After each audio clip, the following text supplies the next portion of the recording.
NEET परीक्षा विवाद को लेकर आपको बताएं कि कॉकरोच जनता पार्टी ने फिर से सरकार का रुख किया है, यानी कि केंद्र सरकार को पत्र लिखा है। प्रधानमंत्री नरेंद्र मोदी को अभिजीत ने पत्र लिखा है और पत्र में दरअसल ये लिखा है, उन्होंने मांग की है कि जो शिक्षा मंत्री है उनका इस्तीफा चाहिए और साथ ही साथ जो स्टूडेंट्स थे जिनका पेपर रद्द हुआ था नीट पेपर लीक के मामले में, उनको सभी को 1 करोड़ रुपए दी जाए, सरकार की तरफ से दी जाए, ये अपील की है अभिजीत ने। साथ ही आपको बताया उन्होंने कथित तौर पर परीक्षा विवाद और जो पूरी धांधलेबाजी चल रही है उस पर गौर करने के लिए सरकार को कहा है। दीपंकर ने कहा है कि बार बार परीक्षा रद्द होने, पेपर लीक और दोबारा परीक्षा के दोबारा ने छात्रों और उनके परिवारों को मानसिक और आर्थिक संकट में डाल दिया है। दरअसल उनका ये कहना है कि जिस तरह से परीक्षा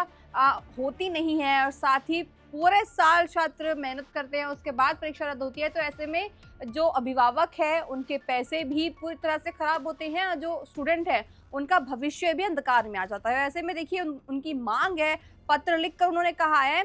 कि 5 प्रमुख मांगे रखी हैं, जिनमें प्रभावित परिवारों को आर्थिक सहायता, पेपर लीक के दोषियों पर सख्त कार्रवाई, शिक्षा व्यवस्था में सुधार और केंद्रीय मंत्री आपको बताएं धर्मेंद्र प्रधान जो शिक्षा मंत्री हैं उनके इस्तीफे की मांग यानी यहाँ की है उन्होंने। अब इस मुद्दे पर केंद्र सरकार की प्रतिक्रिया का इंतजार किया जा रहा है। तो देखिए कुल मिलाकर यहाँ केंद्र सरकार की जो प्रतिक्रिया क्या आती है उसका इंतजार किया जा रहा है। फिलहाल देखिए इस पूरे मामले पर सरकार की नजर बनी हुई है, सरकार क्या रुख करती है, सरकार क्या कहती है कॉकरोच जनता पार्टी के इस पत्र पर, और साथ ही अब सबकी नजर इस बात पर टिकी है कि केंद्र सरकार इन मांगों पर क्या रुख अपनाती है और शिक्षा व्यवस्था में नया क्या मोड़ लेकर आती है।